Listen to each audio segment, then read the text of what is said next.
Last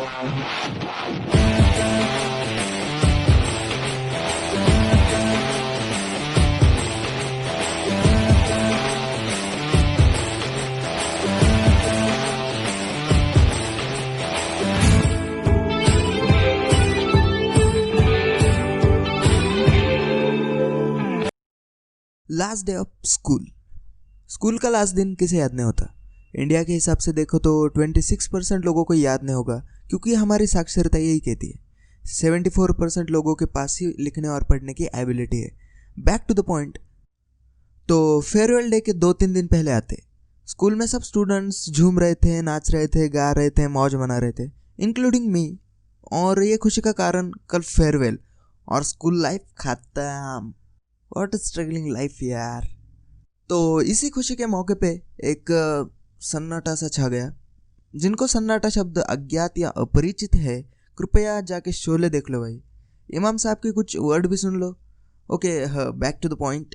सन्नाटा सा छा गया और इसका कारण ये है कि हमारे महाजन सर की एंट्री। तो मैं इंट्रोडक्शन करके देता हूँ। तो देवी और सज्जनों, मैं आपसे निवेदन करता हूँ कि आप ये वीडियो उनके पास पहुँचाने का कष्ट मत उठाइए। तो देखने में कुछ ऐसे थे। चश्मा था लेकिन आंखों के ऊपर नहीं, नाक के ऊपर। और मूछे हो तो महाजन सर जैसी हो, वरना ना ही हो तो अच्छा है। सर में और ये 3 चीजें थी: परंपरा, प्रतिष्ठा, अनुशासन। सर जब मारते थे ना तो पूरा फिजिक्स लगा के मारते थे। छड़ी को पूरा 360 घुमाएंगे और इतनी जोर से लगता था ना, पूछो मत। पहले तो एक हाथ पे मारते थे और वो हाथ दूसरे के मुकाबले दुगना हो जाता था। तो सर ने अगली बार दिमाग इस्तेमाल किया, मतलब अब की बार हाथ इंटू 2x, बिकॉज सर को ये पसंद था। LHS is equal to RHS। और इस पूरी प्रोसेस को हम कहते थे महाजन्स फिजिक्स लॉ। और छड़ी टूट गई तो पैसा आपको ही देना पड़ेगा। एक के साथ हुआ था। तो उस दिन सर की एंट्री होती है, पूरा क्लास पिन ड्रॉप साइलेंस, क्योंकि कोई नहीं चाहता था LHS is equal to RHS मिले विथ महाजन्स फिजिक्स लॉ। तो सर ने आते ही अनाउंस कर दिया, कल फेयरवेल है और हमारे क्लास से किसी को स्पीच देना है। जल्दी से कोई नाम बता दो जो कि स्पीच देना चाहते हैं। तो हम एक क्लास में 108 स्टूडेंट्स थे। इंडिया की पॉपुलेशन इतनी क्यों है, मुझे इस स्कूल में आते ही पता चल गया। इस बारे में एक अलग से वीडियो बना लूँगा। इसे स्कूल नहीं जिला घोषित कर देना चाहिए था। Okay, back to the point. Sir के अनाउंसमेंट के बाद कोई खड़ा नहीं हुआ, क्योंकि बोर्ड की प्रिपरेशन भी चल रही थी। सो टॉपर भी नीचे बैठे थे। तो सब स्टूडेंट्स आपस में बात करने लगे, सब लोग एक दूसरे के नाम बताने लगे। तो मैं भी नीचे मुँह करके मेरे दोस्तों के नाम लेने लगा। तो इतने अफरा तफर देख के सर बोले, साइलेंस, रिमेंबर, अनुशासन, परंपरा, प्रतिष्ठा। सर ने कहा, जो मैं बोलता हूँ वो मैं करता हूँ। सॉरी, सर ने कहा, जो मैं नाम बताऊंगा वही फाइनल होगा। सबने सिर हिलाया, लेकिन मेरा सिर नीचे था, बिकॉज आई नो सर के आंखों में देखा तो लेजर निकलेगी और उस लेजर में मेरा ही नाम होगा। इसलिए मैं नीचे मुंह करके बैठा था। सर ने मेरा नाम लिया, लेकिन उस वक्त मुझे यह रियलाइज नहीं हुआ। तो मैं मुंह ऊपर करके देखने लगा, किसका नाम लिया है बे। सब मुझे ऐसे देख रहे थे कि पूरी दुनिया के गैरकानूनी धंधे मेरे ही इशारों से चलते हैं। तो फाइनली मुझे पता चला हलाल होने वाला बकरा मैं ही हूँ। मुझे उस वक्त कुछ ऐसा फील हुआ, पूरे क्लास का बोझ मेरे अलावा कौन ही उठा सकता है। मैं ही तो हूँ इन गरीबों का मसीहा। तो मेरा कॉन्फिडेंस कुछ सुपर अल्ट्रा हाई था उस टाइम।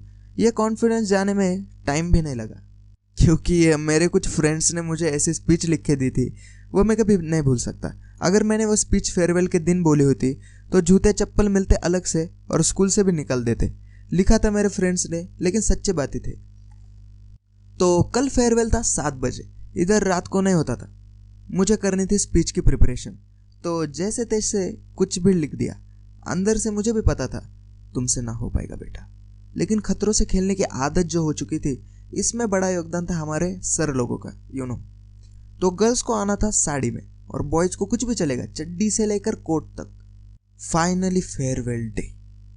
तो हम सुबह 6:30 बजे पहुंचे। सब स्टूडेंट्स फिर से झूमना, नाचना, गाना आ ही गया।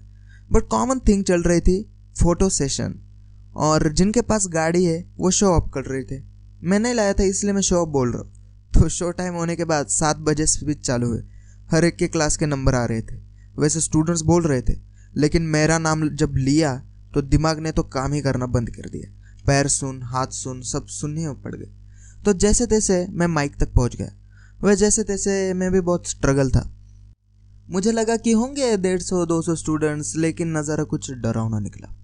750 से 800 स्टूडेंट्स थे, ओनली 10th के। कभी जिंदगी में स्टेज पर न जाने वाला लड़का आज स्पीच देगा। 7th के बाद सीधा 10th में स्पीच। तो जैसे स्पीच लिखा था वैसे ही पढ़ डाला, एक बार भी सिर नहीं उठाया। आगे देखते ही सिर बंद हो जाता था यार। फाइनली खत्म हो गया। मेरी डेयरिंग नहीं हो रही थी, लेकिन स्पीच में जो वर्ड इस्तेमाल किए वो सबको बहुत अच्छे लगे, इसलिए मेरी खास तारीफ की गई। तब ऐसा लगा भगवान का दिया हुआ सब कुछ है, दौलत है, शोहरत है, इज्जत है। तुम इमेजिन कर रहे होंगे कि पार्टी, खाना, डांस हुआ होगा। कुछ भी नहीं हुआ, बस एक पैकेट सेव और लड्डू। वो दिन भी क्या दिन थे। एक दोस्त की बाइक आज स्कूल आई थी। फेयरवेल के बाद तो भाई शहर ही शहर, लाइक इधर चला मैं उधर चला। तो स्पीच के बाद एंजॉय किया मैंने ओनली राइड्स। बट लास्ट मेरा स्कूल और स्कूल के दोस्त मुझे बहुत प्यारे।